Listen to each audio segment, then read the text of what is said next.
بسم اللہ الرحمن الرحیم۔ بیوی کو ہم بستری کا کون سا طریقہ پسند ہے؟ ہم بستری کے ایسے دو طریقے جس کی عورت خود تمنا کرتی ہے اور شریعت میں کون کون سے طریقوں سے قربت کر سکتے ہیں، جاننے کے لیے ویڈیو کو آخر تک دیکھیے گا۔ محترم ناظرین، مرد جانتے ہیں کہ عورت کو کیا چاہیے، سیکس کے دوران عورت کو کس بات سے لطف آئے گا اور اسے کیا چاہیے۔ مردوں کی یہی سب سے بڑی بھول ہے، ہر عورت ایک جیسی نہیں ہوتی۔ آپ اپنے تجربے کی بنیاد پر کچھ اندازہ لگا رہے ہیں، یہ ٹھیک ہے، لیکن آپ کا اندازہ ہر بار صحیح ہو یہ ضروری نہیں ہے۔ آپ کو معلوم ہونا چاہیے کہ عورت مطمئن ہوئی یا نہیں، یہ جنسی لطف اندوزی کا تجربہ کرنے جیسی بات ہے۔ اسے بیان نہیں کیا جا سکتا، یہ تبھی معلوم ہو سکتا ہے جب آپ خود تجربہ کرتے ہیں۔ آپ کے ساتھی کو سیکس کے دوران زیادہ لطف آیا کہ نہیں، یہ جاننے کا ایک ہی طریقہ ہے کہ آپ اس سے اس موضوع پر کھل کر بات کریں۔ آپس میں تعلقات اتنا بہتر ہو کہ وہ کھل کر اپنے جذبات اور خواہش کا اظہار کر سکیں۔ آپ اپنے ساتھی کو اس بات کا یقین دلا سکیں کہ یہ سیکس صرف آپ کی خوشی کے لیے نہیں ہے، آپ کے ساتھی کی خوشی بھی بہت اہم ہے۔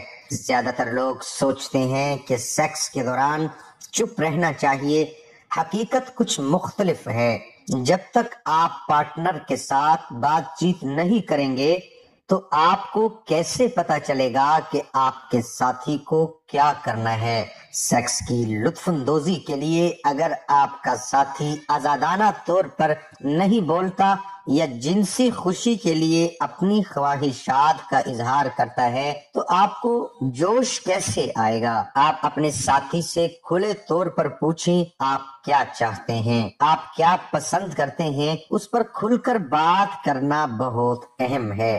میاں بیوی کھڑے ہو کر، لیٹ کر اور عورت کو اپنے اوپر لٹا کر یا عورت کے اوپر لیٹ کر، ان تمام طریقوں سے شریعت مطہرہ کے اندر قربت کرنا جائز ہے یا نہیں؟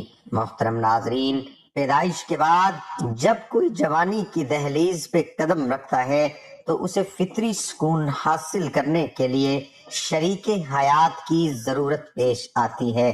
اسلام نے شریک حیات بنانے کے لیے نکاح کا پاکیزہ نظام پیش کیا ہے۔ نکاح سے انفرادی اور سماجی دونوں سطح پہ فساد و بگاڑ کا عنصر ختم ہو جاتا ہے اور گھر سے لے کر سماج تک ایک صالح معاشرے کی تعمیر ہوتی ہے۔ نکاح کر کے دو اجنبی آپسی پیار و محبت میں اس قدر ڈوب جاتے ہیں، جہاں پیار و محبت اور اپنائیت قدیم رشتہ نظر آتا ہے، میاں بیوی ایک دوسرے کا لباس بن جاتے ہیں۔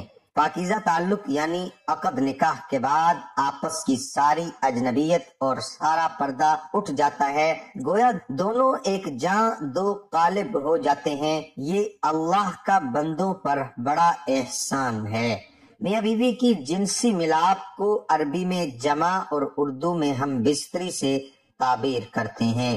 جس طرح اسلام نے نکاح کا پاکیزہ نظام دیا ہے، اسی طرح جمع کے بھی صاف ستھرے رہنما اصول دیے ہیں۔ ان اصولوں کی جانکاری ہر مسلم مردوں خاتون پر ضروری ہے۔ سطور ذیل میں جمع کا طریقہ اور اس سے متعلق آداب و مسائل بیان کر رہا ہوں۔ یہودیوں کا خیال تھا کہ بیوی کی اگلی شرمگاہ میں پیچھے سے جمع کرنے سے لڑکا بھینگا پیدا ہوگا۔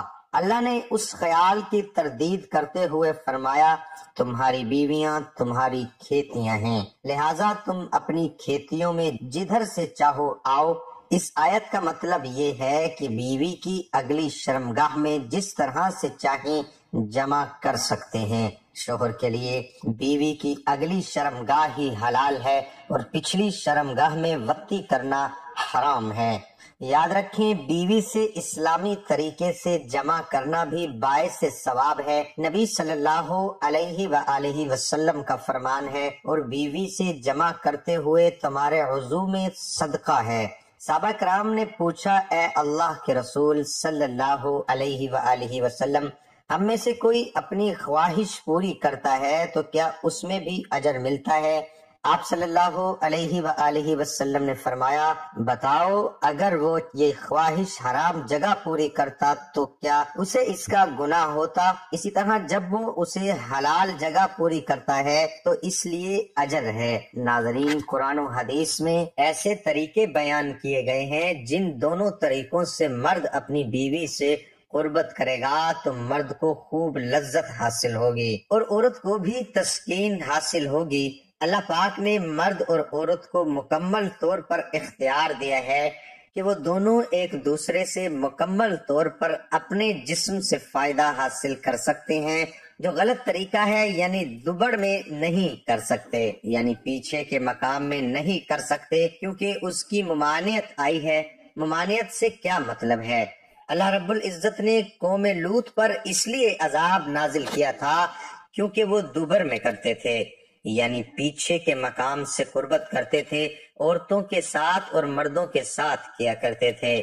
بہرحال شریعت میں اس طریقے سے کرنے کی ممانعت آئی ہے۔ ناظرین، جہاں سے بچہ پیدا ہوتا ہے، چاہے آپ اس کو الٹا لٹا کر کریں یا سیدھا لٹا کر کریں، اس میں کوئی قباحت نہیں ہے، یعنی آپ نے اپنا مقام تبدیل نہیں کرنا۔ آج کی سائنس بھی اقرار کرتی ہے اور ڈاکٹر حضرات بھی اقرار کرتے ہیں کہ اگر ان دونوں طریقوں سے قربت کی جائے تو عورت کو خوب لذت حاصل ہوگی اور مرد بھی خوب تسکین حاصل کرے گا۔ اب دو طریقوں کی وضاحت کرتے ہیں۔ پہلے طریقے میں عورت کو نیچے لٹا لیں اور اس کے اوپر خود لیٹ جائیں۔ قرآن پاک میں اللہ پاک فرماتے ہیں، یعنی جب مرد نے عورت کو ڈھانپ لیا تو اس میں حمل رہ گیا۔ دوسرا طریقہ جو قربت کرنے کا ہے، جس میں عورت کو بہت زیادہ لذت حاصل ہوتی ہے، اس کے بارے میں حدیث مبارکہ میں ہے، یعنی مرد جب فرش عربی میں عورت کی شرمگاہ کو کہتے ہیں کہ چاروں جانب بیٹھ جائے اور دونوں رانوں کے درمیان بیٹھ جائے اور بیٹھ کر اس کی دونوں ٹانگوں کو اٹھا لے اور اپنے کندھوں پر رکھ لے اور مرد اس طریقے سے قربت کرے، یعنی مرد یا فرش کے چاروں جانب بیٹھ جائے، پھر عورت کی تھوڑی سی مشقت ہوگی۔ یہ حدیث کے الفاظ ہیں، تو اس طریقے سے قربت کر سکتے ہیں۔ یہ دو طریقے ہیں جن کو شریعت نے پسند کیا ہے، جس سے مرد عورت دونوں کو سکون حاصل ہوتا ہے اور اولاد ہونے پر حمل ٹھہرنے سے زیادہ امکانات ہوتے ہیں۔ اللہ پاک ہمیں شریعت کے مطابق زندگی بسر کرنے کی توفیق عطا فرمائے اور ہمیں 5 وقت باجماعت نماز ادا کرنے کی توفیق عطا فرمائے۔ آمین ثم آمین۔ تمام دوست احباب کمنٹ باکس میں اللہ تعالیٰ کے 99 ناموں میں سے ایک نام کمنٹ میں ضرور لکھیں۔